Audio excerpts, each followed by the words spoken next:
we discussed about therblics, right? So, in fact, we have like whereas the two-handed process chart uses the traditional uh, macro symbols, whereas Shimo chart uses symbols, that is therblics. See, there are around 18 therblics, right? So any human work sitting at a place can be described in the form of these a combination of these symbols. So hold, select, find, search, right? Hold. So assembly, disassembly, right? Release. So there is a beautiful book uh, from ILO. Uh, it is called as Introduction to Work Study. So you can look at that book to appreciate this work study. So anyway, this is the, as I said now, like only thing is to conduct a micro motion study, you need a high speed camera. High speed camera um, moving at around 2000 frames per second per minute. Whereas a traditional movie camera that we see, film camera, it covers around 1440 frames per minute. But the kind of filming speed that is used for work study purpose, mainly for micro motion study, we use this uh, special camera which records at 2000 frames per minute. So you have to use this and you can record it. You can record it at 2000 frames per minute, but you can run it at 440 so that you can see clearly what exactly the therblic and how much time he is taking to execute each of those therblics. Because see, you can count the number of frames, right? How many frames he has used to consume to use a particular therblic, right? So thereby, and here you are simultaneously noting down what the left hand is doing and what the right hand is doing, and you first of all you will record using this existing method, then apply principles of motion economy, then try to improve the method. So, that is how like we conduct micro motion study. So here the beauty of in SEMO chart is you directly you are going to measure the time. You get lot of huge amount of information when you are recording through a film camera which is moving at 2000 frames per minute. That is a good uh, device. So you need not carry stopwatch to measure of each of those activities, right? So anyway, we have seen that like the, how what is the overall steps in uh, what you call method study. Like you develop most practical, economic, and effective method having due contingent circumstances. Define the new method so that it can always be identified. Install that method as standard practice. So in fact, like we have even looked at some of the uh, questioning process that you use. You question the purpose, the place, sequence, person, and means. So with a view to eliminating, combining, rearranging, and simplifying. So one of them should happen, right? So this is a kind of tick list to see that whether you get some alternative way of doing the same thing, right? So, so that is what we do method study. Now, as I said, now after method study, next one is you have to, suppose you have finalized a particular method, then actually you have to find out how much time it takes for an average worker who has the necessary skill, experience, and who has been trained on that particular new method. So you have to take that information. So you see, as I have said in the beginning of our management science and productivity, measurement is fundamental to any subject. Measurement, any science, any scientific investigation starts with measurement. So for in that, even management is not an exception to it. Method is Measurement is fundamental to any subject, whether it is chemistry, physics, right? So evidence, try to get evidence by measurement. So, like in fact, somebody has said, no, the progress of science is nothing but progress of measurement. The more the sophistication is your measurement, the better is the science, right? So, in fact, I told you in the beginning of MSP that we have a famous quotation by Lord Kelvin. He says, when you when you when you measure something, when you able to quantify what you are observing and tell in numbers, in terms of numbers, that means you know what you are talking about. But if you start measuring in terms of qualitative terminology, like very good, okay, very bad, that means that guy is not sure about what he's talking about.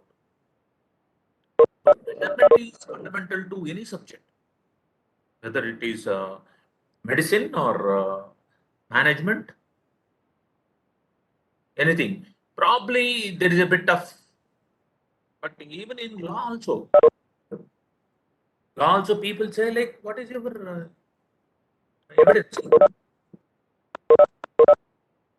You have to gather facts of the case. So it is not like it doesn't depend on the whims and fancies of the judge. So similarly, every engineering work involves a lot of measurement.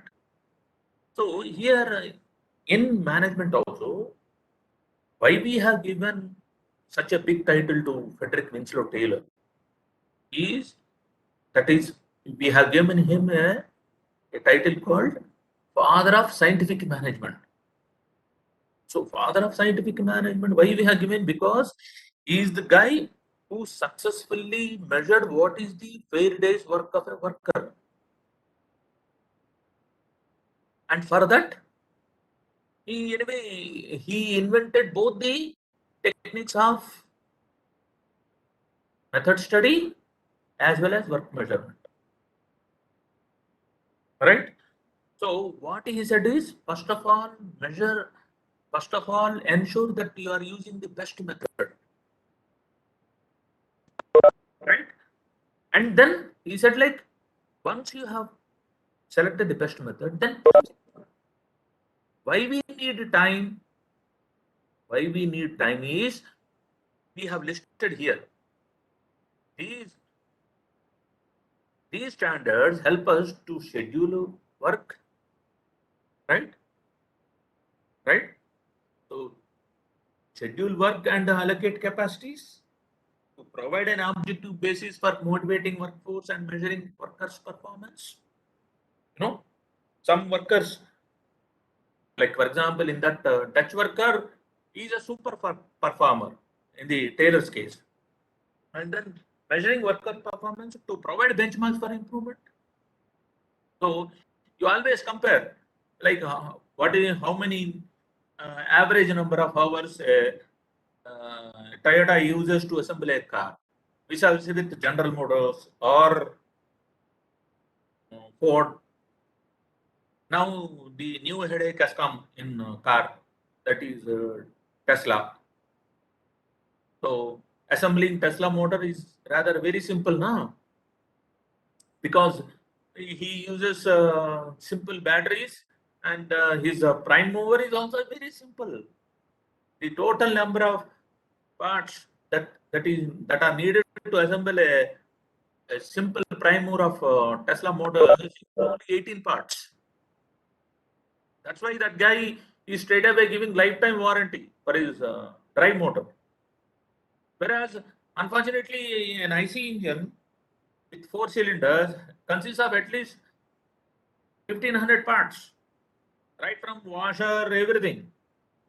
So there is always, the more the number of parts you use in a product, the more the headache, more the wear and tear.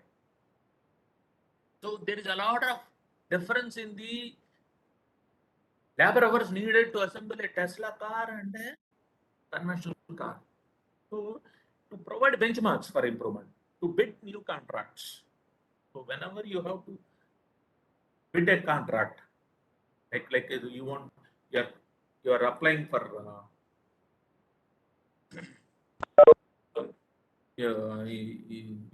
you're participating in a contract to supply some material or some parts. Like for example, uh, like a Delphi Motors, which is a major part supplier to GM and Ford. So Delphi, whenever it has to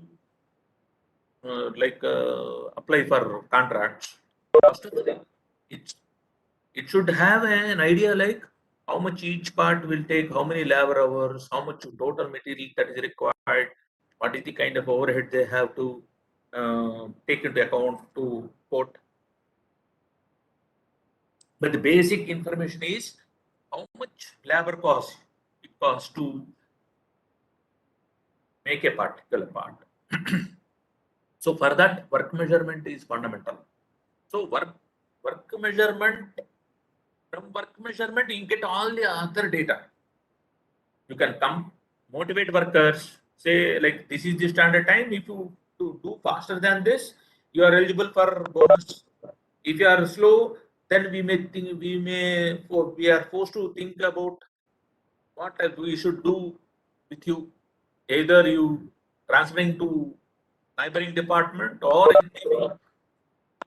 maybe sending amount. All right. So all this, because of this, so work measurement is very fundamental to a mechanical engineer. Whatever he is making, see, every mechanical engineer is almost involved in making something physical. You know, it may be washing machine, or it may be overhead projector. It can be a 200 megawatt generator, whatever it is. So wherever some physical activity is involved, mechanical engineer will be there, and automatically he is supposed to estimate the time he requires to realize a particular product, right? So for this, so before you start something on work measurement, every mechanical engineer first of all ensure that the method is selecting to complete a job or a process, it has to be very, very efficient and effective. So for that, so normally speaking, first of all, you have to finish method study to get an efficient and effective process, ensure you are selecting. Then take work measurement tools to measure the time. So whose time you are going to count? You are going to count to that worker who is like most of the in the work study, we have what is so called average worker. See, average worker is an invention of a statistician. You don't find it physically in a factory environment, an average worker. Every industrial engineer will have some kind of mental model of who is an average worker. Say, for example, if you take Taylor himself said like this Dutch worker who has transferred 47.5 tons per day. He said like everyone cannot do that. He said like whereas the Dutch worker is a super efficient guy. When it comes to standardizing the quota per day, he said like 45 tons is reasonable, not 47.5. Because Dutch work is a bit exceptional candidate. So you have that mental model that like an average work, depending on the motivation, aptitude, attitude. People of industrial engineering with a bit of experience, they should able to guess, oh, this guy is a bit working higher than my expectations, or this guy is slow in his reactions. And in fact, like, so that's why judging somebody's work, there is a bit of subjectiveness. See, in that way, work measurement is not a fully scientific. In the sense, there is always the biasness of the industrial engineer coming into play. Because even industrial engineer, unless he is very well trained and professional, sometimes he also may go wrong in estimating the other guy's pace of work. In fact, that is exactly what happened for in the case of Taylor. You know, those who tried to copy Taylor's methodology, some of them have given a very conservative assessment of a given worker, which led to a lot of unrest in the workers. And finally, in fact, like, Taylor himself faced a lot of what do you call heat from the workers, and finally, that while Taylor himself was fired, you know, because there was a lot of pressure from the workers saying that unless this guy is fired, we will not work. So, Sir, actually, Taylor also didn't consider the observation effect, no, sir. Like he ah, assessed the Dutch worker and he was doing like 47.5 tons per day. yes, But that is under observation, right? yes. So that is also not correct because according to that doctor's experiments, his See, Hampton effect. There is yeah, always Hafton this effect. Hampton effect, right? See, that's why, you know, ILO, International Labour Organization, what it says is work measurement is always controversy. Why it is controversy is because you are encouraging into the privacy of a worker. Nobody wants to be observed by a third party. They say like you are encouraging into my privacy. Sir, but students also can say that, no, sir, during exam. Ah, uh, but we have mentally prepared the students that we will observe, and you have agreed to it. Even here also, in work study also, work measurement also, you have to take the consent of the worker. Don't do any industrial engineer cannot measure work secretly.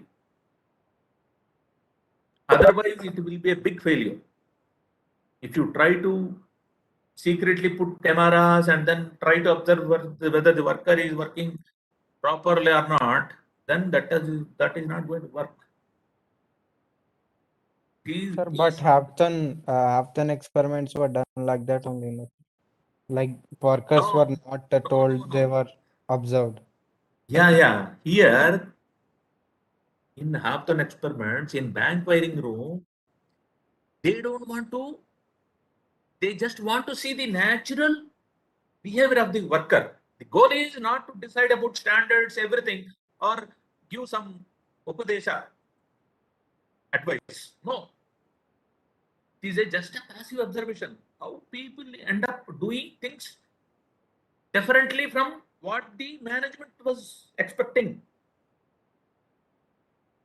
The goal of the goal of Okay, sir. Okay, got it, got it.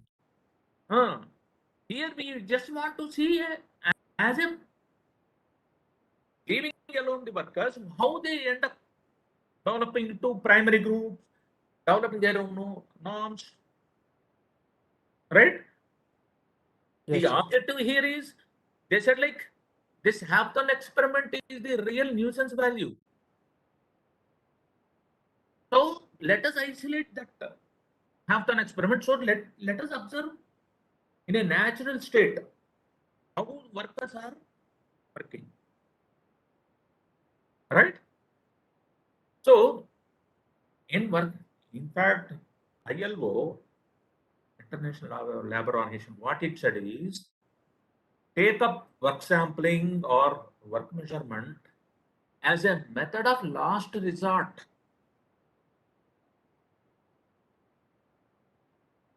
They said like let us recall the advice of Edward Deming. What Deming said is 92% of the time in any industrial environment, it is the fault of the system. Management. Only 8% really belongs to the worker. See, the design engineer doesn't do come with the best designs so that the designs are robust. The designs are user friendly. Product is user friendly, right? They don't design right from the go perfectly, right? Similarly, process you have selected. If you are asking worker to work on old machines which have lost their relevance, they are not functionally valid, and still you expect the worker to do a good job. Sorry. So you don't supply the workers with a good material. You don't maintain the hygiene environment. You know what Edward Deming said is, in fact, the same point even ILO says. First of all, ensure that you whatever the problems that the management has to solve, whether they have eliminated all the problems in terms of design, improving the designs, improving the process performance, improving the planning, like scheduling. Planning means coming with the right kind of marketing policy, coming with good maintenance procedures, so that you don't end up having disasters, right?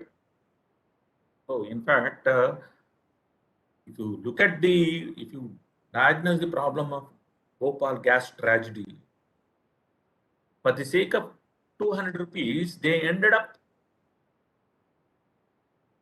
having a disaster which has cost Union Carbide at least $2 billion. 200 rupees, that means roughly $3. $3 is the original cost. That is, they have not replaced that scrubber or washer at the right moment, and the gas has leaked at the worst time of the night. That is at the midnight, 2 o'clock, when people are dozing off in their sound sleep, and they have breathed that chlorine. And in fact, like some people doesn't know that they are dead. In the sleep itself, they have gone. So ultimately, through 3,000 people have died, and then the plant was closed, and still the litigation process is continuing after 25 years. So certain recklessness on the part of the management can lead to permanent disability of the enterprise itself. So that is what, like, so what Deming said is 92% of the problems in a industry are due to management only. Only 8% belong to workers, which you can actually blame them, like carelessness at the workplace, in spite of good training, absenteeism, all sorts of things are there. A bit of adventurism on the part of worker and ending up in disasters. So, in fact, like before he died, he said, "Sorry, my figure is wrong." He said like 94% and 6%. So the same thing, even ILO says, don't try to directly blame workers for everything. So first of all, ensure that you have solved all the system level problems, then only come to work measurement and method study.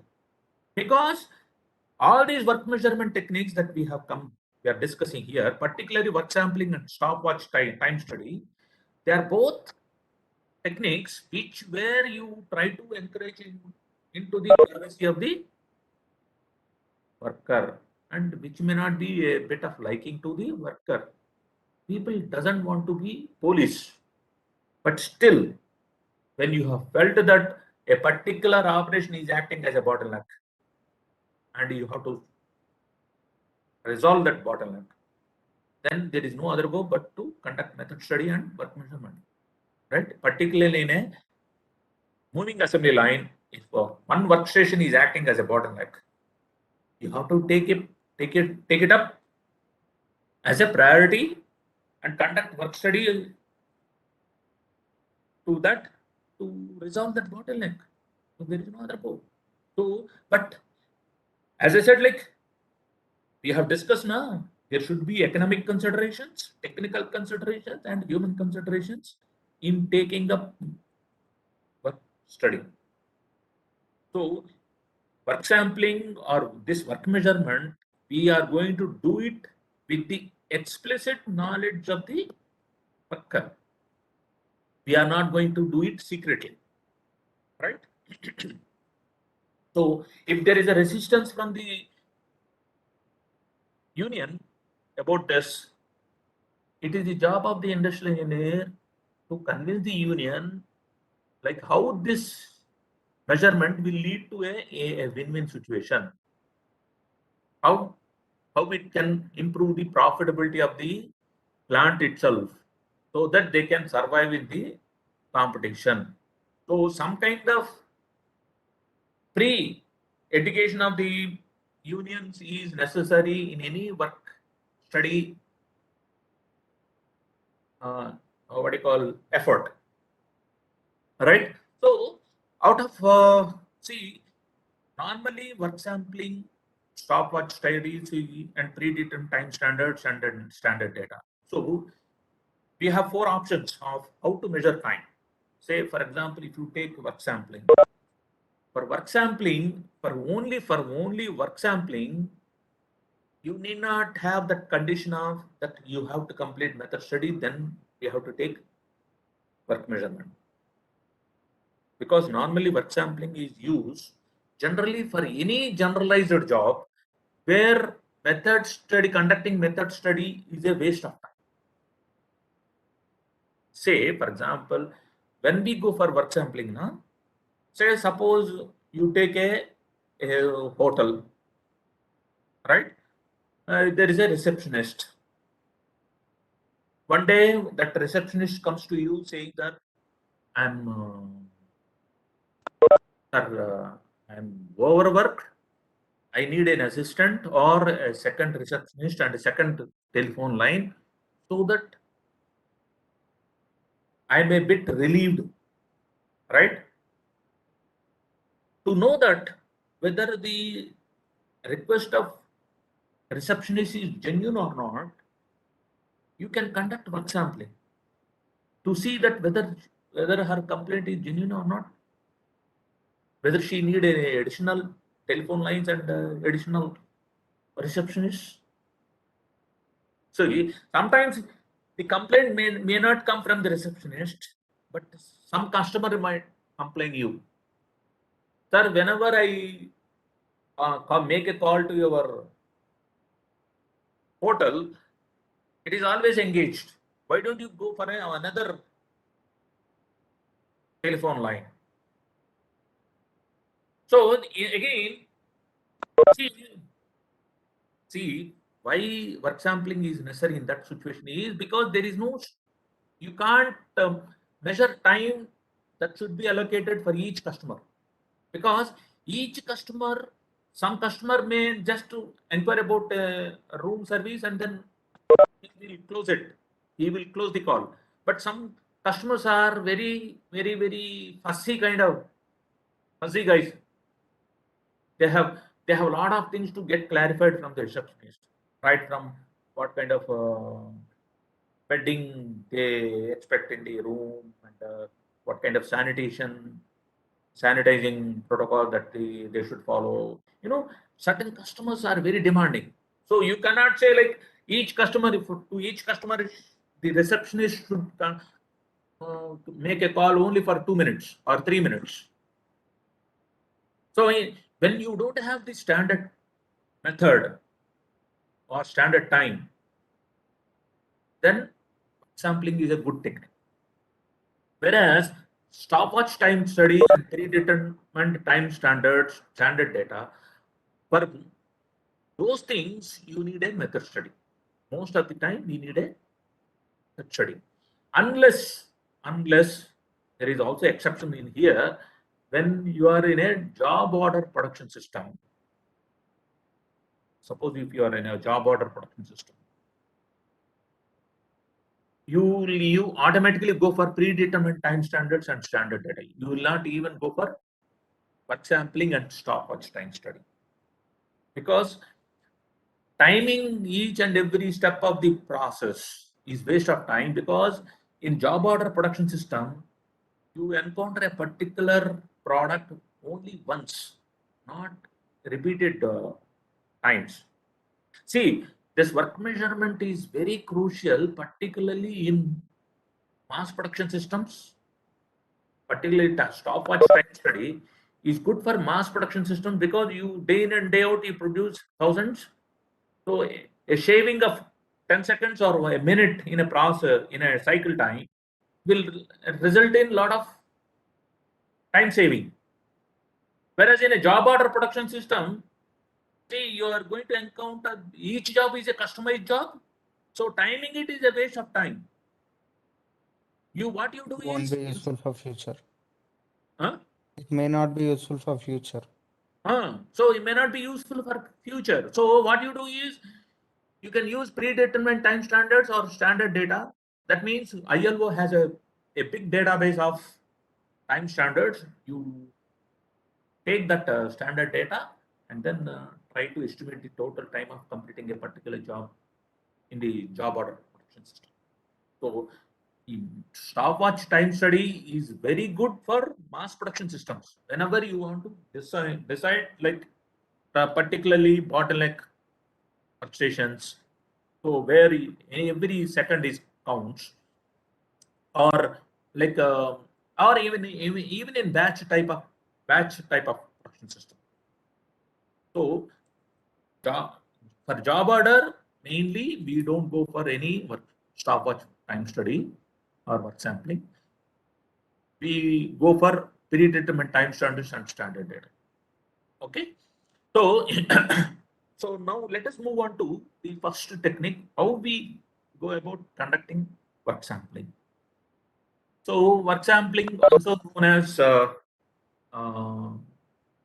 so it can be called with the different names.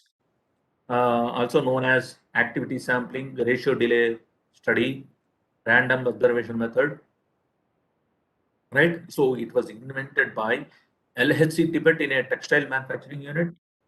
So you may be wondering why textile manufacturing, because in textile manufacturing, like even one thread breaks, the machine will stop because you do, and you can't guess like when the thread will break. So immediately the worker has to at least physically stop the machine, reconnect the threads, and then start it. So like LHC Tippett, what he said is, so let us find out what is the percentage of time in the total shift of a worker he ends up doing this repairing of threads. So in that way, what like and whatever the LHC Tippett has invented has created a method for a scientific. This is a scientific method where without resorting to time study, you can still estimate the time of completing a job. So it is based on probability and statistics. Can also be used to set time standards, like say indirectly. There is nothing like, say, for example, you take steno working under a executive. So what is the average time a steno should take to type a single sheet of paper without any errors? So then you will know like whether you need one steno or two stenos to complete the work of an executive, right? So most of the time, work sampling or activity sampling is useful in service operations, service situations. Like it may be looking at a, a group of clerks who are working in an office of uh, an institution. See, sometimes, like say, let us say, like our academic department.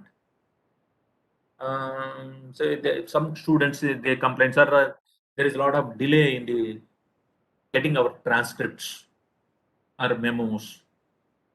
So you complain to say Dean Academic. So Dean Academic might again ask the concerned clerks. The concerned clerks may say, like, sir, we are so much overloaded daily, we are processing so many things. That's why there is a delay. So, but how to verify? You can verify using work sampling, like how much part of the time he is working on the job and how much part of the time he is working, spending on uh, relaxation, or gossiping, or attending nature calls, or taking some coffee, drink, right? Some snacks. So, like work sampling can be useful in that situations to have a breakup of how the worker is spending his time at the workplace. So, so yeah, from that you can indirectly get even time standards. Like on the average, it takes around 10 minutes to prepare a transcript or to prepare a March memo, that kind of stuff. So, so that's why it can also be used to set a time standard. Several work sampling studies can be conducted simultaneously by one observer. Because see, uh, as I said now, even work sampling we do it with the knowledge of the worker. But only thing is, since uh, since we don't observe continuously worker, and we will randomly visit the worker to find out whether he is doing or not, or how he is spending time at the workplace. So one observer can simultaneously observe different work situations, because these times of visit are randomly decided by using some kind of random number table or random number program, right? So that is the, and the observer need not be trained analyst. See, like unlike for stopwatch time study, Here the observer need not be trained. Whereas for stopwatch time study, to conduct stopwatch time study, you need a trained person. But for work sampling, even you don't need a trained analyst. Anyway, we'll come to know why in the subsequently. So, what is the methodology that we follow in work sampling? So what we do here is uh, identify the specific activity or activities that are the main purpose for the study, right? So it may be a single activity or many activities. Like for example, like to handle UG students, there may be 2 clerks or 4 clerks.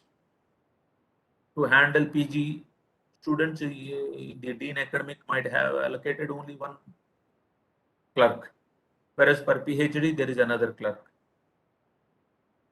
So to know what is their percentage of time that they are working and percentage of time they are idle, because there is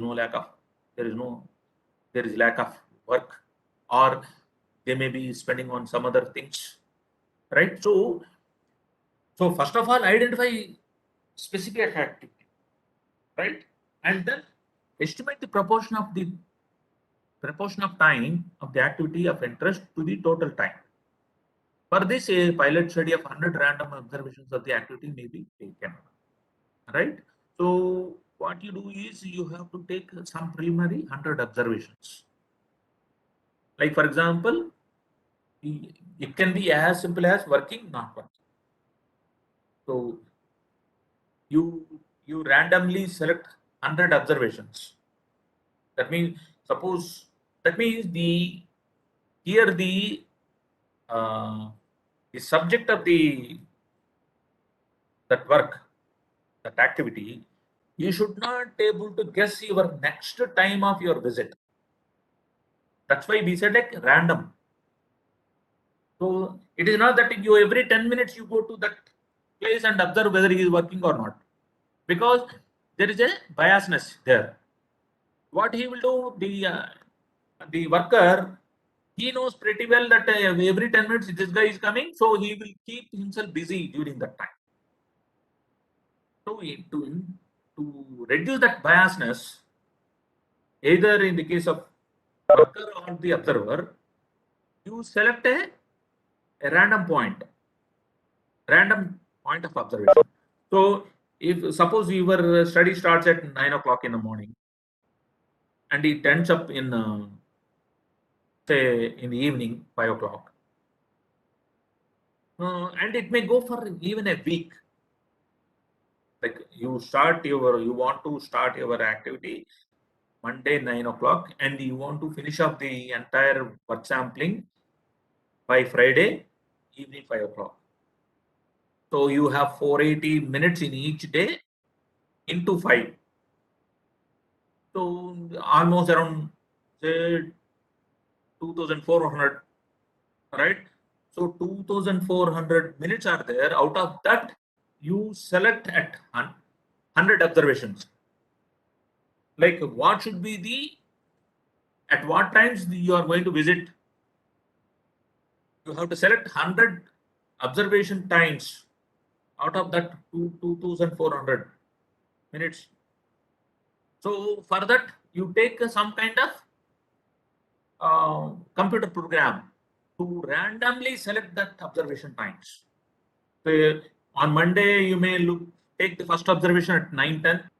The next observation is only at 11, but third observation may be at 11:08. So the worker should not able to guess your next time of your observation. So once you have done that 100 observations, what you another thing that you have to decide is state the desired accuracy, say 5% or 10%, and confidence level of 95% and 99% expected from the study. So anyway, I will explain this. What is this confidence level? And here state the desired accuracy of 5% or 10%. So, say for example, here accuracy means, like for example, you have found from 100 observations around, let us say, like you found that 75 observation you got it as working and 25 as idle. That means he is working only in your preliminary observations. You have found that 75 times he is working and 25 times he is idle. So here, what I mean to say is, there can be, you can afford in the study to estimate an error of plus or minus 5%. That is what you mean by, if you are selecting 10%, that means it can be 75 plus or minus 10%. That means you end up making the study with an error of 10%. So that is what we mean by desired accuracy. Whereas confidence level means, like how much confidence. Like for example, suppose you say like you have selected 5% accuracy and then, or error, and with 99% as your confidence level. What we mean by that is, if you have got 75%, 75 observations as in the pilot study, what we mean by that is, suppose you conduct 100 times the same work sampling, you end up estimating the working time between 70 to 80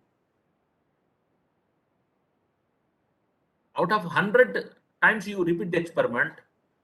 You end up estimating the idleness between 70 and 80 at around 99 out of 100 times you have repeated. That is the meaning of confidence level. That means your estimate of this working time can go between 70 to 80 in 99 out of 100 times. You have, suppose you have repeated the same experiment 100 times, you end up estimating the working time between 70 to 80 in 99 times of the total 100. That is the confidence level. So that is the confidence with which you are saying.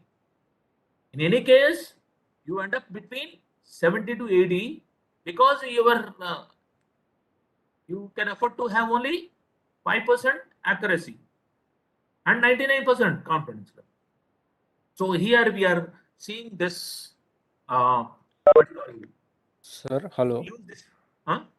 Uh, Actually, that 5% should be 5% of 75, no, sir. No, we take absolute value. What is that 75, sir, again? Like Working time of the worker. in? See, in 100 observations, suppose you have found that he is working 75 in 75 observations. In 75 observations, you find him working, and in 25 of your observations, not working. NW, right? That means you got a preliminary estimate. But what is happening is, this information you got it only using 100 observations. What we are trying to estimate is, what is the actual number of observations you need to have this error of 5% and 99% confidence level, right? Are you getting the point? Yes, sir. So But here I think the 5% should be of 75 because that is base value, no, sir. Like that is our estimate, and 5% error means, I mean, accuracy means. see, here we are talking See, P and you see the formula, P is percentage of the idle time, QB is percentage of working time. That's why to have minimum confusion, we are taking 100 observations. That means Okay, sir. Okay. directly we are getting. Okay, sir. Now understood. Ah, Sir, P is 25 in this case, no, sir? Idle time means. yes. Okay. See, Satish, here ILO wants to reduce as much confusion as possible. So they have simplified this formula. In certain other textbooks, it is a big nuisance value. See, because people are very comfortable with percentages, right? They know what is the standard error of proportion. So here, what we can see here is that this. So here we have taken only 100 random observations, but this 100 we are only to get a preliminary estimate, not the ultimate reflection of the reality. But to get to have only a desired accuracy of 5% and 99% confidence level, uh, to that, what are the number of extra observations you need to make to have this accuracy and 99% confidence level?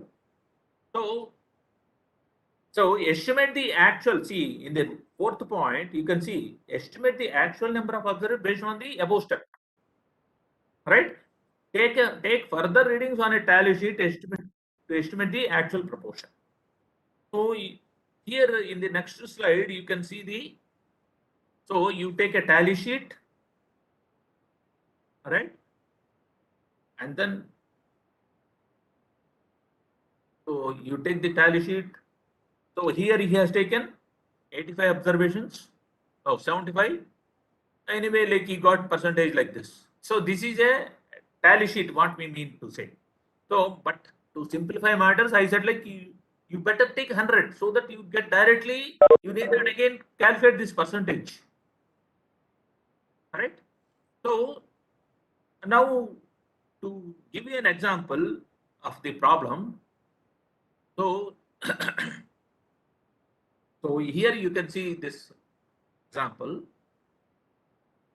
So like here, is it visible? Yes, sir. So let us choose a confidence level of 95% with a 10% margin of error. That is, we are confident that in 95% of the cases, our estimate will be 10% of the real value. Okay. So here what we are saying is, so here 1.96 rho p is equal to 10. Like how that has come is, like if you look at the previous slide, see here we are saying, when we are saying 5% error with a 99% confidence level means here 1.96 rho p standard error, that is 1.96 means approximately 2, will cover 95%. That means area under the normal curve will be this much. Whereas one standard deviation, it covers only, so the area under the normal curve with the 2 standard deviations around the mean is around 95.9545. But here we are converting into percentage. All right. So what we mean to say is that here, if you say that I want an accuracy of 10% with a 10% error, right? With a confidence level of how much?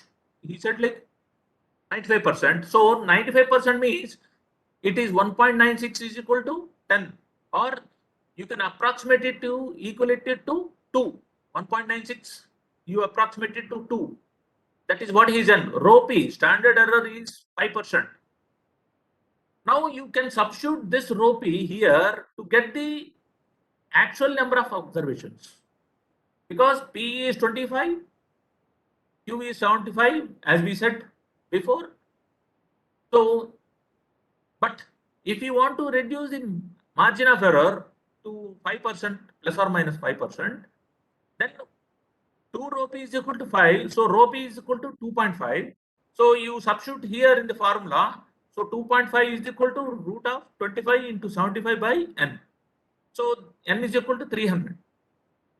So what we can find from this, that if you increase your accuracy or you want to reduce your margin of error, every doubling of your increase of um, reducing the error will result in quadrupling your number of observations. Here you have reduced from 10% to 5%. So you ended up having observations from 75 to 300. Right? So the more the accuracy you want, then the number of observations also will increase drastically. The more the accuracy you want, the number of, that is natural. So suppose you say like I want only 1% error, then I think you end up getting some thousands. And what is that is literally saying that you continuously watch the worker, and the very purpose of work sampling is lost. So don't be more ambitious about increase accuracy of the observation. So if you say like I want only 1% error with some say 95% confidence level, so what is happening here? So here 0.5 is equal to 25 into 75 by n root. So how much you are getting number of observations in this case? 7,500. Huh? 7,500. Oh, 7,500. See, that means you are literally saying you every minute you observe that guy whether he is working or not, or you have to spread this 7,500 see to the entire year itself. So many observations. So you just make your own value judgment whether it is worth expecting that much amount of accuracy. All right. Most of the time, people expect it to be expected to be 5% at the maximum, 5% or 10%. No, because don't be so much fussy. See here, you believe in workers, so a bit of benefit of doubt you can give it to worker, right? So you're not doing a policeman job, no? So here, what I meant to say is, so this is the how you conduct your work sampling, right? So tomorrow, what we will do is we will take up the next very important technique in work measurement, that is time study. Okay. Any doubts in work sampling?